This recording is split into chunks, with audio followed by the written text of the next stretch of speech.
because I don't have a whole lot to say, but I was scanning and it looks like we have two guests that have joined us tonight. Andrew Miller. So hi, Andrew. Thank you for joining. And it looks like you're from Brooklyn. Are you from Brooklyn? Thumbs up if you're from Brooklyn. No? Yeah, all right. I was told, I love Brooklyn. When back in the 80s, I subletted an apartment in Park Slope, and I have a lot of Brooklyn stories, but we won't go into them tonight. I also want to do a shout out for Nicole Roberts. I think Nicole is a guest tonight, and she's from Roseville. I love Roseville. I've actually been looking at a couple of potential projects in Roseville and Wake Forest. So welcome. Thank you for joining us. And shout out to all of our new members. And again, like Leslie said, thank you to everybody that has your camera on, because it's great to put a name with a face. And with that. Right, so before we turn it over to Karen for you tonight, we are going to hear from Veronica Gwynn and our Meet a Member. Go right ahead, Veronica. Hello, everybody. My name is Veronica Gwynn, and I've been a TREIA member for about 2.5 years. I used to come to the wire meetings. I also a pastor and a retired math teacher. I got into real estate because I wanted something to do while I was retired. So I'm enjoying doing that. It gives me something to do. What I like most about TREIA is the information. I get a lot of good information from TREIA. I enjoyed the wire meetings when I got to come to them, networking with other like-minded women. I'm actually looking for cash buyers. I want to start wholesaling. I did a fix and flip that I enjoyed doing. So looking for cash buyers to maybe do some wholesaling. And that's pretty much it. Thank you, Veronica. All right, there you go. Anyone who's looking to be a cash buyer, needs a wholesaler, hit Veronica up. The thing I like most about these member introductions and member spotlights is like people do the coolest thing. Like she's a pastor. We had someone who's an air traffic controller, and it's really cool. It's a different way to get to know people. So these are awesome. Okay, Karen, it's all yours. Hello, everybody. I am Karen Fullion. I am your host tonight, and it's nice to see a few faces and some other screens. I'm really looking forward to, I hope, meeting in person soon. If you can all fill in your survey and send it back.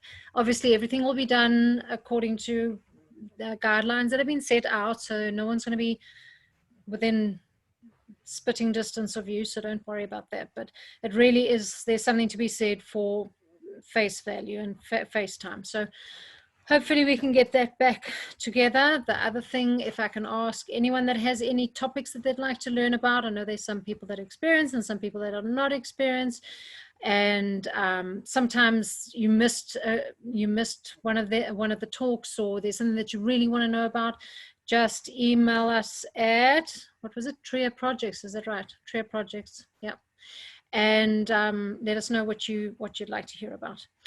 In the meantime, our friend Jackie is going to teach us, it's a case study, 2 different properties, the do's, the don'ts, the cans, the can'ts, the things that you maybe never thought about. And she's going to speak to us. If there are any questions, you can either put it in the chat group and either ask later on, or Kathy can read them out, and we can answer, whoever can answer at the end of the talk. So enjoy. Thank you, Jackie.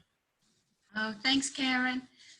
Okay, guys, so I'm going to share my screen in a minute. But I'm going to take you through 2 case studies tonight, and the first one is a home that I did in 2018. The second is one that I did last year.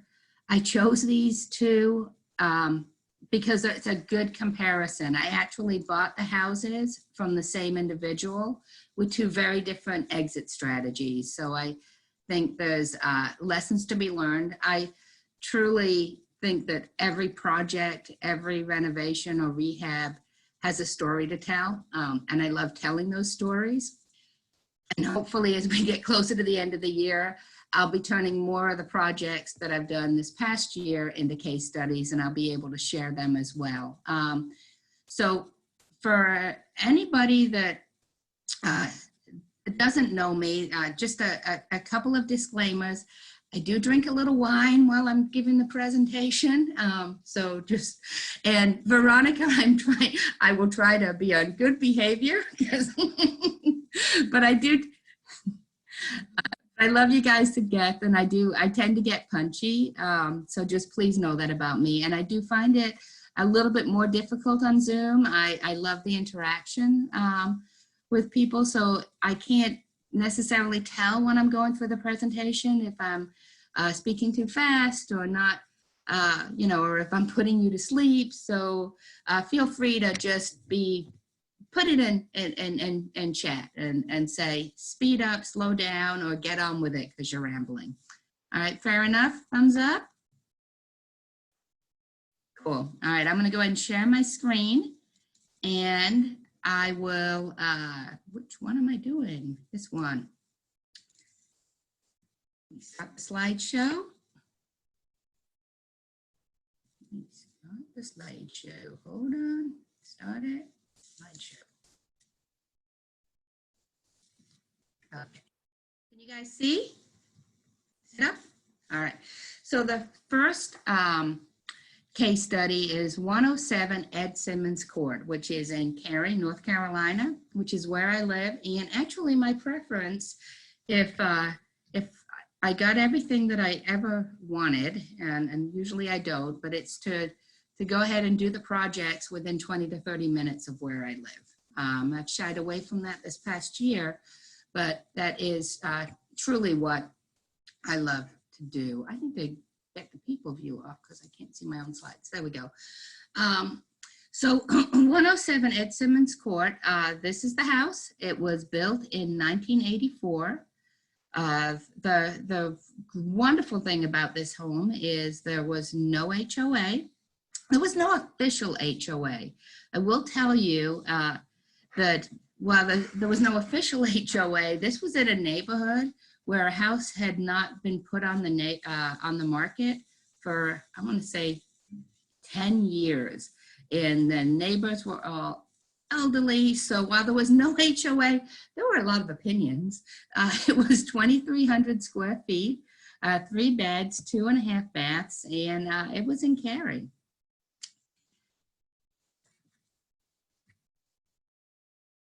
Oh, this is a property walkthrough. Okay, I'm gonna tell you that I think my slides have gotten a little out of order, so I apologize for that.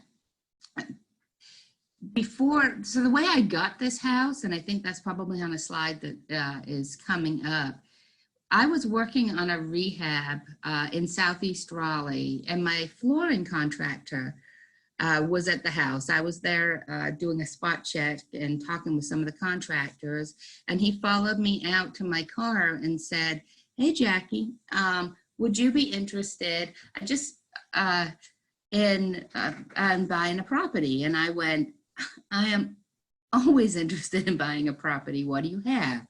And he told me that he had received a phone call from somebody that he knew that had a house. I didn't know the location of the house at the time, but they had been under contract to purchase it with an investor, and the investor had walked away. And he wanted to know if I would be interested in taking a look at it. And I said, absolutely. I was like, do me a favor. I said, while we're here, go ahead and call them and give them my name and number and ask if it's okay for you to give me their number, and I'll go ahead and give them a call. And so he did. And I actually called them while I was in the driveway. Once he hung up the phone and said, you know, I understand you have a house that that you're looking to sell, and I don't know if it's a fit or not a good fit, but I'd be happy to take a look at it. Do you want to text me the address? And when she did, So I was thinking that it was something that was further out. When she texted me address, I was like, holy crap, this is like 10 minutes from my house and in Cary. So I made arrangements pretty quickly to do a property walkthrough. And what you're looking at the screen is the house when we first took a look at it. And this very first picture is when you open the door and you're looking at the house. You're looking at the stairs to the left and really a very skinny hallway. And then the first room had been turned into an office. It was really supposed to be a formal dining room. And then a kitchen, which was a very tiny kitchen with a huge fluorescent light and a dropped ceiling. It had a dining room. It had a fireplace. Oh, I'm going back. It had a master bedroom downstairs with really a very dated bathroom. So what we looked at and what we zeroed in on were, first of all, the location was fantastic. But there was, if you look at these pictures, you'll see there was wallpaper everywhere. Never seen a house with this much wallpaper in my life. And when I asked about it, it was because when the house was built, the person that we had, Kelly, who owned the house with her brother, it had been her father's house. So it was her teenage childhood home that they had bought when she was in school in the 80s. And at that point in time, they owned a wallpaper shop. So there was a lot of wallpaper in the house. That was a little worrying to me because I'd never seen so much wallpaper and it was on pretty good and tight. The other thing that I noticed was that there were hardwoods everywhere. And that I loved, at least downstairs, but they were all different colors. And that's because Kelly happens to work for a flooring company and they had planned on potentially updating the house. And so they had just put in remnant pieces. So they didn't match, but it was hardwood. So we were really thrilled about that. When you go up to the second floor, we had 2 bedrooms. They were Jack and Jill bedrooms, again with wallpaper. The baths were definitely dated. And but there was this incredible bonus room with this huge pool table that was inside of it.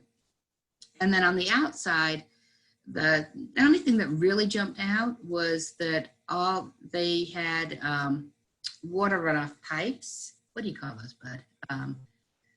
They were all above. What? Downspout pipes. My husband's over to the right of me. Downspout pipes, but they were all above ground. So we took a look. Told her we were definitely interested. I did ask her why the previous buyer had walked, and she said that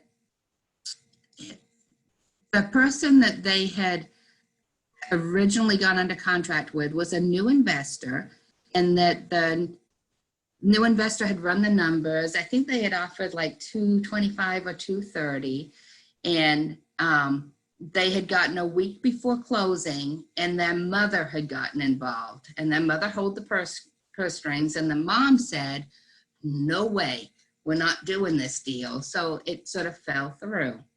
And it helps. It's always helpful to gain an understanding of what the history was. So I knew that she was concerned about somebody not following through on what they would say they would do.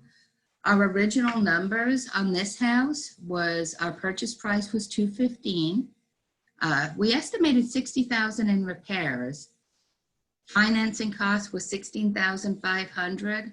Holding costs were $29,616. For those that don't know, the way I calculate the holding costs is that's property taxes that are prorated. It's if there happened to be an HOA fee, that would be included in it. It is the monthly utility fees. So whatever the monthly cost is, times how long you plan on holding it. In this case, it's 6 months. That's how we get to the holding cost number. The buying and selling costs are primarily driven. On the buying side, I buy off market. So that's relatively low. Typically, I pay when I buy a house, I go ahead and cover their closing costs. I'm a licensed agent, but I do have to pay when we sell the house, obviously a buyer's agent fee, and I have to give my brokerage their fee. So that takes up the bulk of it. We estimated the ARV at 345, and this is a year and a half ago in Cary. We didn't have a whole lot of comps, except for a rehab that I had done a couple of neighborhoods over with Kathy Foresta as a joint venture, and Kathy and I had really raised the comps in that neighborhood. So we did have that experience, and I expected a profit of about 35,000. When we looked at the house, and we did this very, very quickly, the repairs that we came up with, it was roughly $12K for the exterior. Most of that was going into replacing windows. I will tell you, now I don't replace windows as much as I did a year and a half ago, but there were 21 windows, and we planned on replacing all of them. They were original. Some didn't open and close. We wanted to update the house. We had 36,000 in interior repairs. Most of that was going into the kitchen and the bath. I put more in for paint than I typically would. We had popcorn ceilings, and we had this wallpaper everywhere. So I knew that it wouldn't be a traditional painting job. And then flooring, we knew we'd have to refinish the hardwood. And when I ran the original numbers, it was to add additional flooring upstairs, because we had the hardwoods downstairs, but we didn't have hardwood in every single floor. We did plan on having to replace the HVAC. It was original. There was a main plumbing leak outside that we knew about, and we always build in a contingency fee. So you can get to 60 grand very easily on a 2,300 square foot house. See, there's, we received a referral, the seller negotiation. So we did the property walkthrough on June 29th. We offered $215,000. We did include the seller, a requirement that the seller finish installing the hardwood floors. And so that was part of the negotiation. We knew that she worked for a flooring company, and we knew that she could get the hardwood at cost or no cost. We knew that it wouldn't all match, but if we can get hardwood floors put down in the house before we buy it, heck yeah, we'll refinish them. And they agreed to that. But the biggest part was we told her that we did not have to ask our mom if it was okay for us to buy the house. So we were, and we could close very quickly. We turned this one around fast. We did the property walkthrough on the 29th, and we went under contract on the 30th of June. And we closed, I want to say we closed July 10th. So we did a 10-day inspection period. I know different people have different opinions. I believe in spending money on inspections. I'd rather know in advance what I'm in for. And so I do it on every house. These are our typical inspections. We get a home inspection done. The home inspection we do primarily because it feeds our scope of work. We are looking for that hit list of items that we know a home inspector on the back end is going to find. So we go ahead and pay for it up front. We got a structural engineer out on this house, even though it was built in the 80s, because it had a chimney. And because the seller had indicated that maybe when the house was constructed, there were a couple of wonky things that happened. We just weren't sure. But we got the structural engineer out to do a walkthrough. We had the chimney inspected. A WDIR, if you're not familiar with it, is a wood destroying insect report. I want to say it costs about $75 to get somebody to come out and give you one. And it is well worth it just to know that you don't have any little insects that are that are chewing on this house that you're about to buy. So we got a WDIR, and we always get the house professionally measured in advance if we can, because on the selling end, the square footage is just critically important. So we try to do our due diligence up front and very quickly. How we funded the deal, guys, I know a lot of people, I'm very upfront with our costs on the house. Yeah, with this one, we use Dominion Financial. Dominion is a hard money lender that we've used on a couple of occasions. We borrowed $178,000 from Dominion. Now Dominion will lend on, at least for us, they'll lend up to, I think, 90% or 85% of the purchase price, and then 100% of the rehab. I'm not into borrowing rehab money from hard money lenders because I don't like the draw schedule. I like to turn things very quickly. So Dominion does allow, or they did with me, to get a second position to fund the gap on the purchase, and in this case, the entire rehab amount. So I took out, I got a private money lender to lend $100K, and we did 12%. Actually thought we would turn it very, very quickly. So we were all in between the purchase price and the rehab. We estimated $275,000 and then closing costs. And we borrowed $278,000 for the house, which I thought was very safe for our lenders given the location. Okay. So this is, I tend to ramble. I'm going to keep an eye on time. Okay, I'm going to speed it up a little bit. This is where the house was located. This is the subdivision. And the reason, so what's highlighted in red is where our house is. The reason we have names on the neighboring houses is in this particular situation. Remember when I said there wasn't an HOA, and there wasn't, but there were neighbors that had not had any activity in their neighborhood for 10 years. And so when that happens, you need to get your head around it, because I knew that, I knew we would have to deal with the neighbors, and I knew that we were going to be doing quite a bit of renovation to this house. So over to the left of us was Fred and Ann. Fred spent his days in the garage. The garage was up with a TV, watching everything that we did. Fred was a little grumpy. I think Ann was very wary of real estate investors. They knew Kelly, that this was her, they knew her father, this was a family home. And I think at the beginning, they thought maybe we were taking advantage. So Fred and Ann had eyes on us all the time. Frank and Anna, which were to the right of us, wanted to be rehabbers. So they watched HGTV and wanted me over at their house all the time to take a look at their house and to give them suggestions. So Frank and Anna were to the right. Sydney was very protective of this little cul-de-sac area and did not want anybody parking in front of his house, did not want any interruptions. And then Gail was our adversary. Gail was our eyes and ears on the ground, and we promised Gail that she'd be the first one in the house once it was finished. So I say this because when you're renovating, if you are new, and you should know your neighborhood. So if you happen to go into a neighborhood where you have not, that has not seen a tremendous amount of activity in a long time, don't shy away from that. Get out in front of it. We do neighborhood letters. We went and introduced ourselves to the neighbors. They had my cell phone number.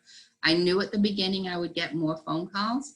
I figured it would tailor off, but you have to manage that relationship because it'll make your job easier in the end. And eventually you want to sell it and you want them rooting for you.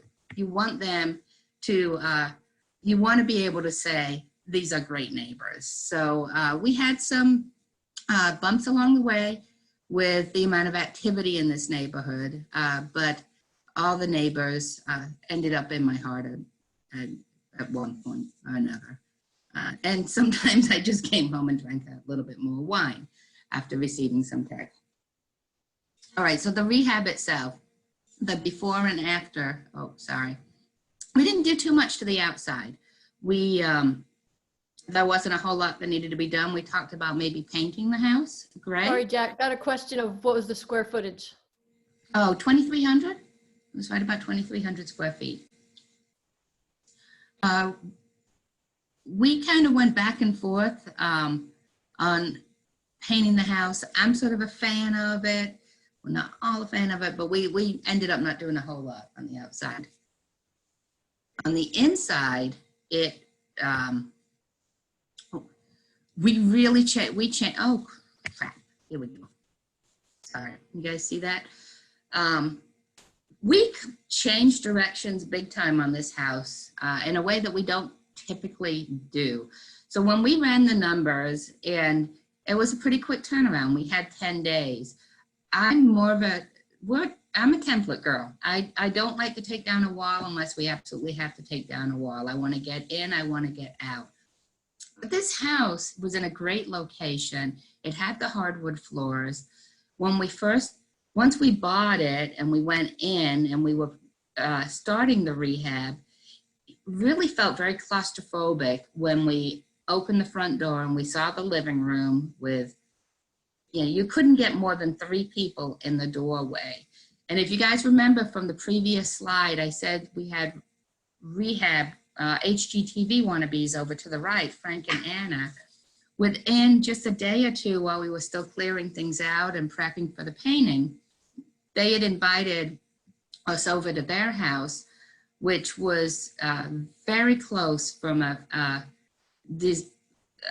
a very similar layout, because they wanted my opinion and our opinion on, I don't know, colors for something. But when we walked in, they had taken down this wall, and being able to have that visual look of what it looked like when it was taken down made us rethink actually our entire rehab. So we, while we had the wallpaper work going on, my husband Buddy and I, we started running the numbers and we started talking through, okay, what if we do more than what we anticipated?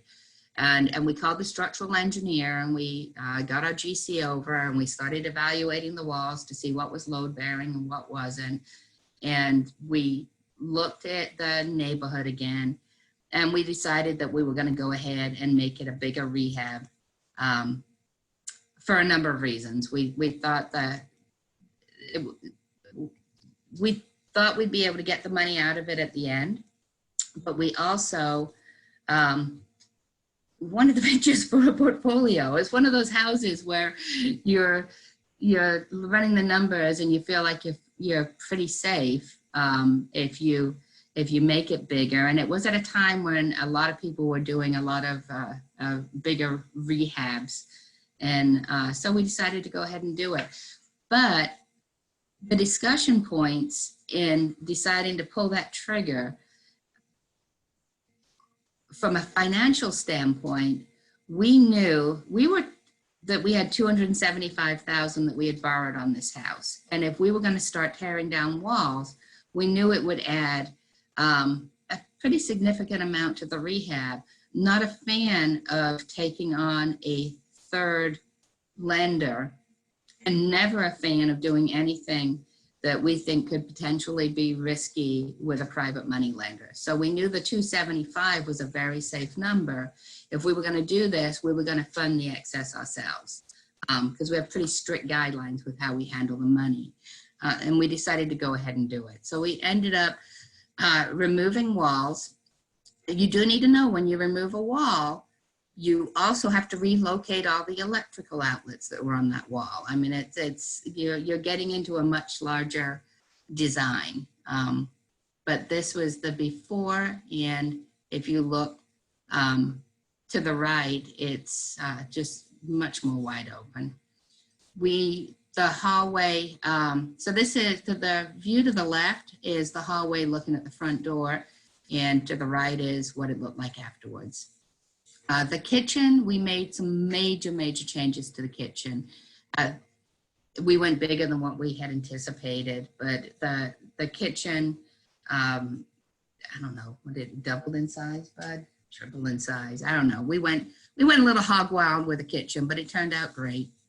We relocated all of the appliances. We actually closed the door that was in the kitchen that was just facing the half bath door. So it was kind of dumb, and we wanted the additional storage space. So we went a little crazy with that. I'm just going to flip through the pictures.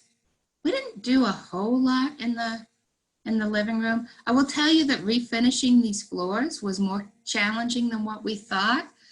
I say that like I did it myself, but it was more expensive than what I thought it was going to be, because there were so many different varieties of wood and wood flooring that it didn't, traditionally, when we look at refinishing hardwood floor, I think we paid $250 a square foot, and this was more than double, just because of the challenges of the floor itself. I didn't do anything with the fireplace, mainly because I do a lot of budget check-ins. I didn't think it'd make a huge difference when we went to sell it. And I really wasn't sure what to do with it, so I just left it be. This was the master bedroom. We did quite a bit of work in the master bath. There were, in the master bathroom itself, well, we took down the door. I should say all the pocket doors in the house, and there were tons of them, we removed all of them. We reframed the doors. So we had a lot of doors on special order. The windows in the house were, they all had to be tempered just because of the height of the windows themselves. So we had a lot of add-ons with this house that we didn't necessarily flush out at the very beginning. In the bathroom, the master bath, there was a wall that separated the vanity area from a very small bath combo, and we opened up that wall, which was awesome, but there were two small windows on each side of the wall, and once you opened up the wall, it looked ridiculous. So we ended up having to put in a beam and reframe, and got one monster window inside of there. So you can see to the left is the before, to the right is the after. We put in a gorgeous shower.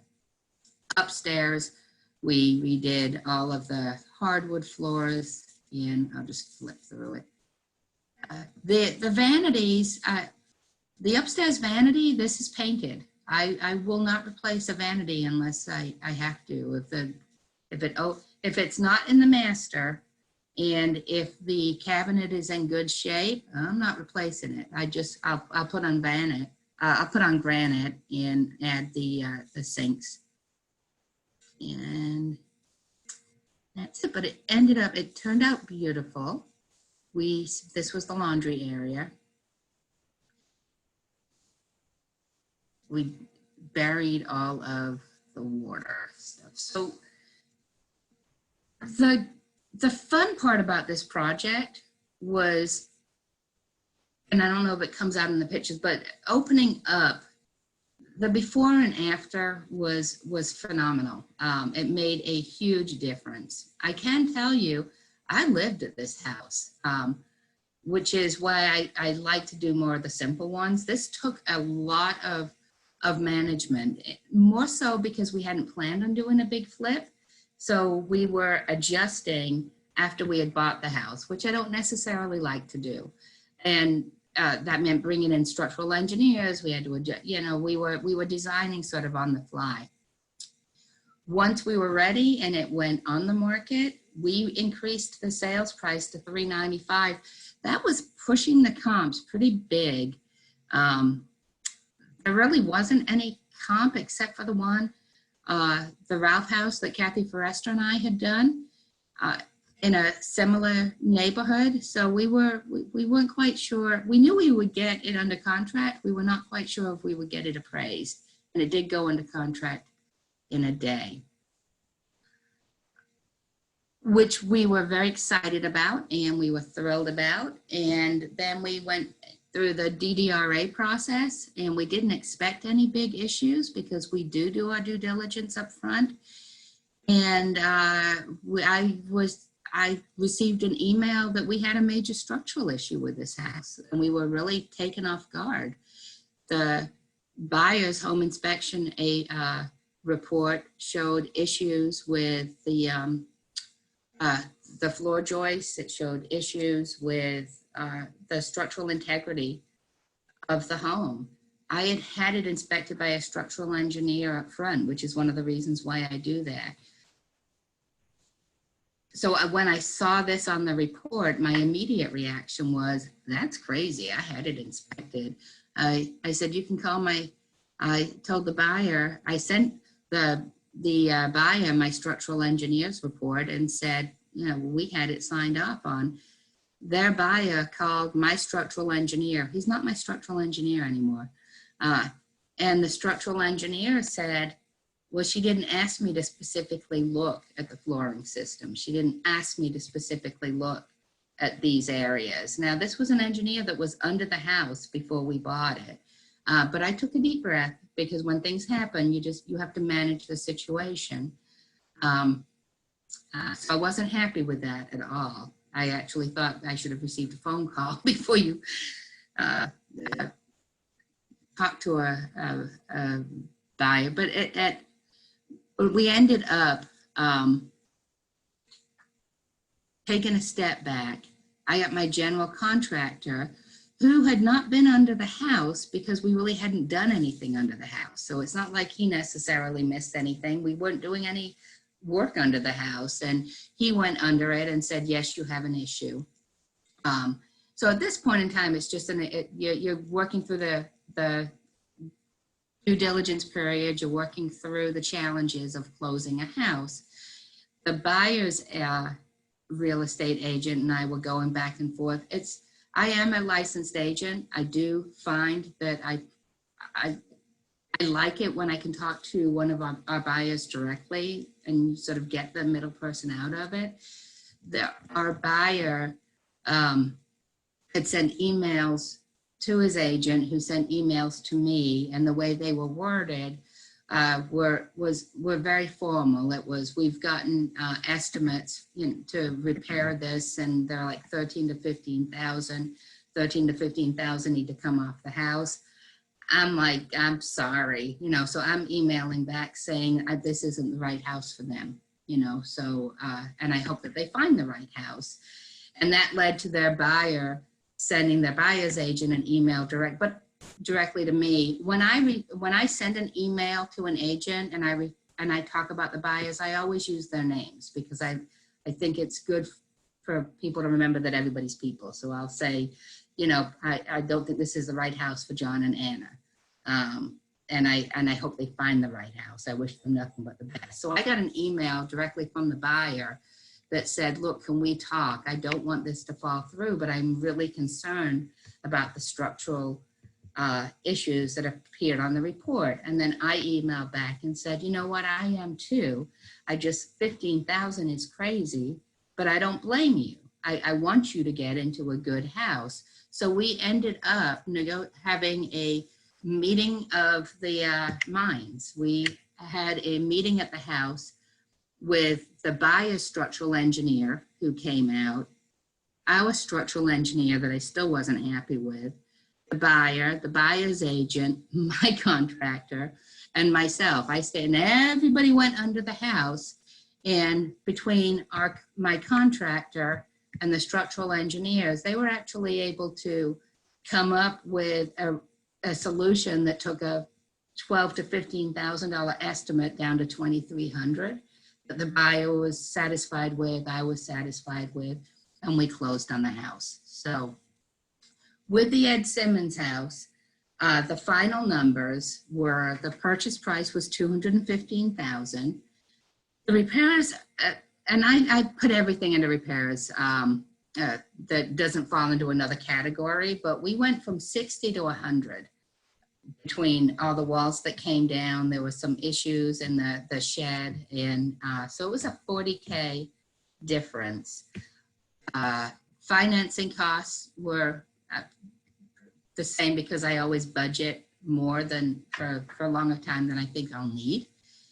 The holding costs were $2,500, buying and selling costs. The selling costs were higher because we sold the price for higher, but the profit was pretty much what we expected. I had budgeted 35, that I had expected 35K. We got 38K. And we were able to do the bigger rehab. And I tell you, so if you look at it on paper, we made good money. I do believe that we would have probably had the same profit if we had stuck with a smaller rehab. But it was fun to do something a little bigger. So that was Ed.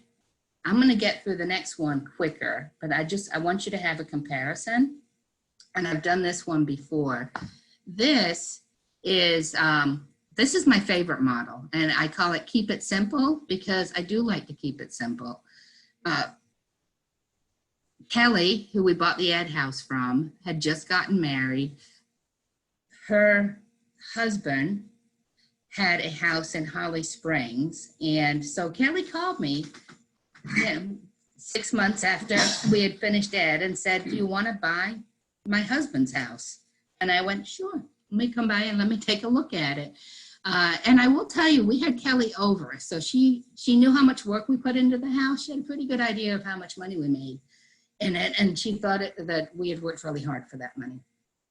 When we went and looked at Kelly's house, it really fell into what we call the simple flip criteria, and which is my favorite type of project to do. It's cosmetic only. It's keeping the existing floor plan, so we're not tearing down walls. We're not trying to create, the next trend. It's very template driven. I want to manage to a good budget. It's very low risk, and from a KPI, a key performance indicator standpoint, I want to be in and out 3 months from the time I buy it to the time it's sold. And a good portion of that time is just going through the closing process. I don't want to spend a lot of time on the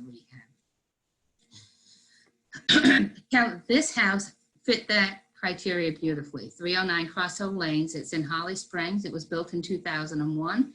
No HOA, 1154 square feet, 3 bedrooms, 2.5 baths, and in a neighborhood where they haven't had any sales for a very long time, but it's a first-time home buyers neighborhood. So I knew we wouldn't, you don't typically have the same type of interest from the neighbors that you do when you're rehabbing in a neighborhood which has a lot of retired individuals that are home all day.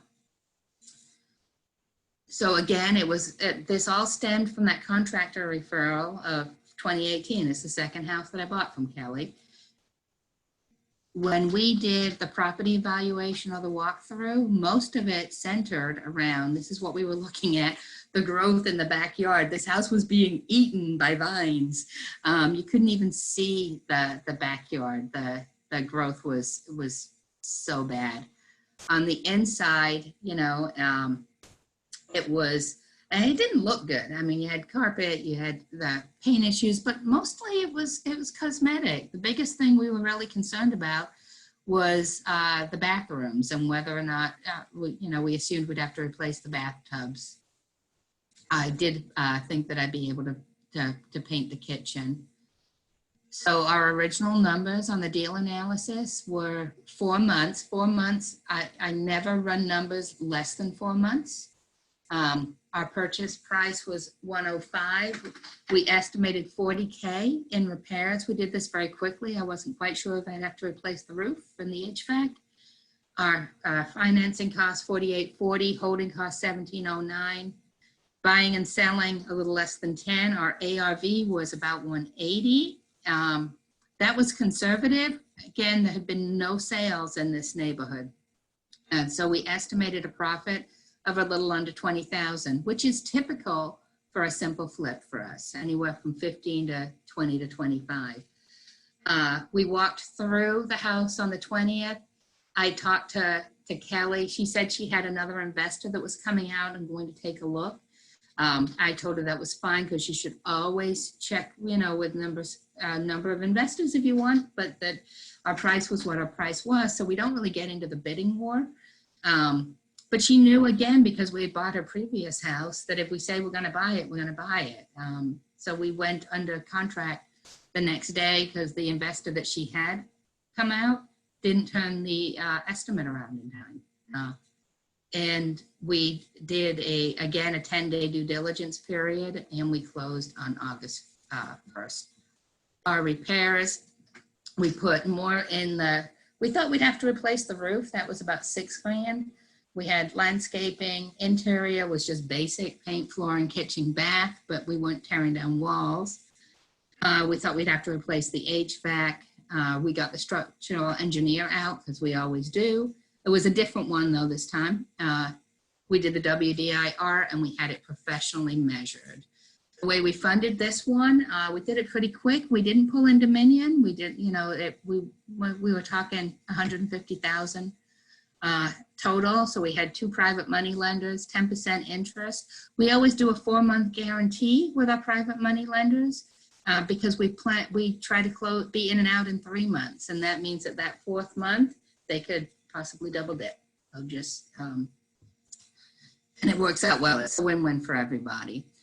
If you look at the before and the after, the cleanup of the yard was not as, our landscaper, who's also a painter, did an amazing job. They cleared out that backyard in 2 days. It was gone. And we didn't even realize, if you look to the picture on the right, it was funny because when Kelly came over, she didn't even know that this whole section back here was there. She'd never seen it. So yard was actually a little bigger than what we anticipated. On the inside, it was fast. We painted and we put down LVP, which is what we typically like to put down, especially in the first time homes.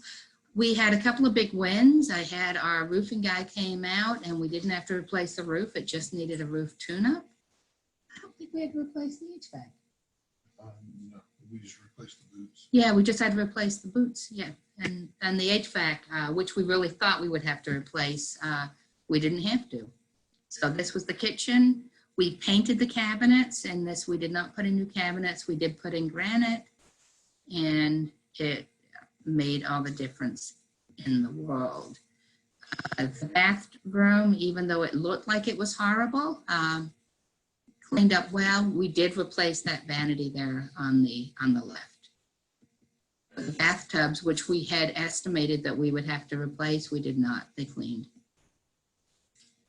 And these are the upstairs bedrooms. That was the master. This house, literally, I want to say the painting took 2 weeks. Our contractors were there for like 3 weeks. I probably popped over 6 times tops because we weren't doing anything that was crazy. We were on the market within 6 weeks. Once we get close to being on the market, especially 2 weeks beforehand, we start looking at the numbers. The comps had not changed. There really weren't that many. But one thing that we realized was that there was nothing on the market for a new time under 200. You could not get a single family home in Holly Springs for under 200,000. And that sort of changed our strategy. So we listed it for 195, which was significantly higher than what the comps had said. But, we look at it 2 ways. It's what are the comps and then what's the inventory? And the house looked really nice. We fixed everything that was wrong with it. It went under contract in a day and we closed on October 25th.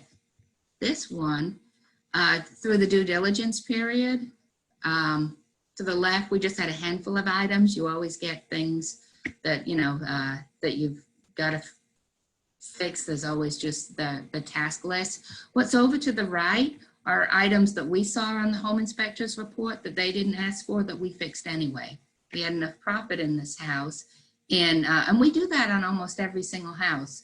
If they don't ask for something that we think we can easily take care of, we do. And we do it because we like to sleep at night. We know that we've got families moving in and that buying a house takes a tremendous amount of their money. And if something is called out that we think we should have corrected, regardless of whether or not they ask for it, I don't commit to it. I just do it.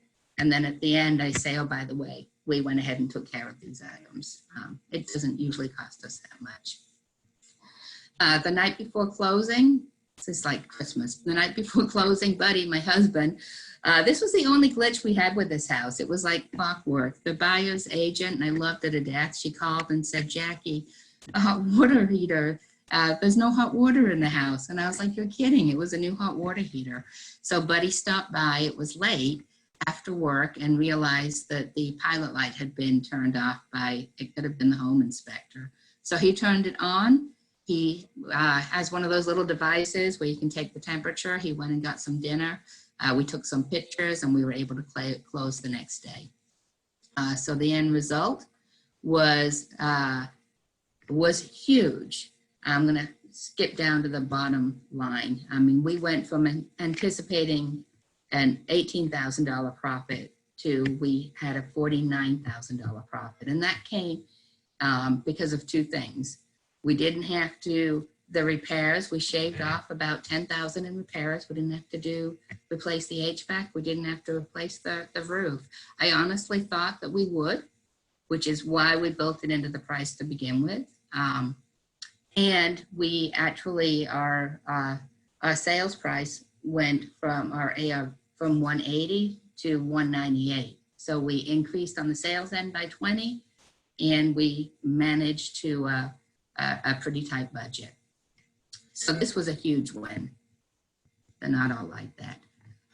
So renovation comparisons, when I look, because I talk a lot about the simple flips, and we don't get 50,000 on every simple flip. Usually we're anywhere between 15 to 20, 25,000. But I would have been happy. I'm thrilled with what we got on Cross Hill, but I would have been happy with the 20 to 25,000. And this is why with Ed, and Ed will always be in my heart. But it was a 15-week renovation that I was there 2 to 3 times a week on that job. And I was managing the neighbors, but I also had to manage, we had a lot of trades. Every time we take down a wall, and you've got the structural engineer, and then you've got the electrician. It just sort of grows. And we made $38,284. Cross Hill, I think I'm exaggerating when I say I was at the house 7 times. I mean, my landscaper and painter were there for the first 2 weeks, and I popped over twice just to check in. I wanted to see what it looked like after the landscaping was done. Then my regular GC came in, and he did his thing for 2.5 weeks, and I think I popped over once or twice, and then we got it staged. So I was able to run the rest of my business very efficiently and without all the headaches that necessarily come from a big rehab. And I know the big rehabs are fun because, you get that big, huge difference before and after. And I'm not saying don't do them. But for me, because we just finished doing a big, huge one, but I love the simple flips. So that's it. I'm sorry I went over. Anybody got any questions? Yeah, we have a couple, Jack. Hold on one second. Let me get this right. I got to find them real quick here.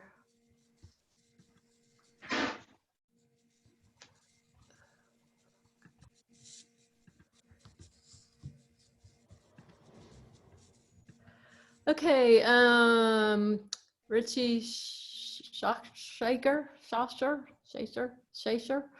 How do you deal with the wallpaper in the first house, and did you replace all the drywall? And in the second house, did you get rid of all the carpet? Yes, yes, and yes. So the first house, part of the reason why the cost went up so much is that wallpaper was horrendous. We wanted to remove it only because we were not a fan of painting over wallpaper. We like to do the renovations the correct way if we can. So we brought in a specialist to deal with the wallpaper after talking to our painter, who said, please bring in a specialist, don't make me. And, but they worked on that house for a week and a half, and there was still some rooms that they couldn't get it down in. And then they did whatever it is that they do to prep it, to make sure that it's okay to paint. But all the wallpaper was done. In the second house, we did LVP upstairs and downstairs. And we did that because from a price point perspective, it wasn't that much of a difference. We had budgeted for it. And we also knew that we'd have first-time home buyers coming in, and it handles the wear and tear so much better. So. Anyone else have any questions? Manny Decanay is asking how much did it cost to remove all that wallpaper? Oh, it was, you know what, I'm a numbers person, so I can tell you it was a little under 5,000 to remove the wallpaper in the house. And then on top of that, we did our regular painting, and we had to remove the popcorn. So it was about 5,000 in excess. From Nicole Roberts, as a realtor, do you list your own properties? I do. Not always, but the vast majority of the time I do. I'm a little controlling taking. So I do. Melanie Dickdale asks, aside from these referrals, how do you frequently find your simple flips? That's a great question. Direct mail is how I've gotten almost all of my houses. I'm starting to get a few more referrals now that, you know, once you do it for a while, and then they don't always pan out, but I do direct mail campaigns, and that's how I get the majority of them. And Anthony Baldwin, what is the criteria for the hard money lender? Oh, you have to reach out. Every hard money lender is going to have different criteria. I can tell you that you know, you should get pre-qualified with one and go through that process. So they'll look. You'll have to do, you know, your personal assets worksheet.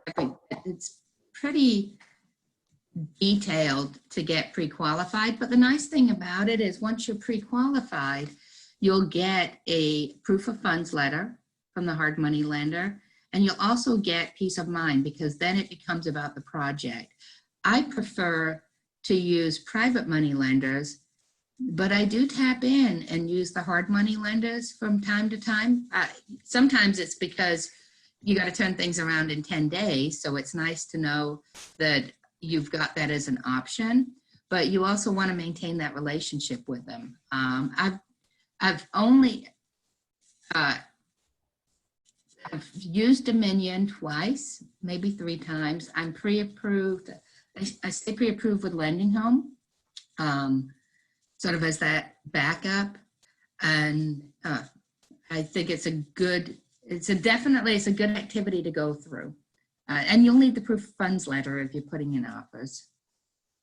Krishna Sadai, what was the kitchen remodeling cost for the first rehab? Oh, a lot. We had budgeted originally $8,000 for the kitchen, and that is what we budget if we're gonna just replace with simple, you know, cabinets and the granite, so kind of replace like with like. By the time we were done with that kitchen, because we opened it up, we did double. Yeah, we did like 3 times the cabinets, this humongous peninsula. I want to say it was probably an $18,000 kitchen. We probably went over about 10 to 12 by the time it was done. Not something we normally do, but it looked good. Okay, that's all the questions. Unless anyone has anything else, we'll turn it back over to Karen. There we go. Thank you, Jackie. I love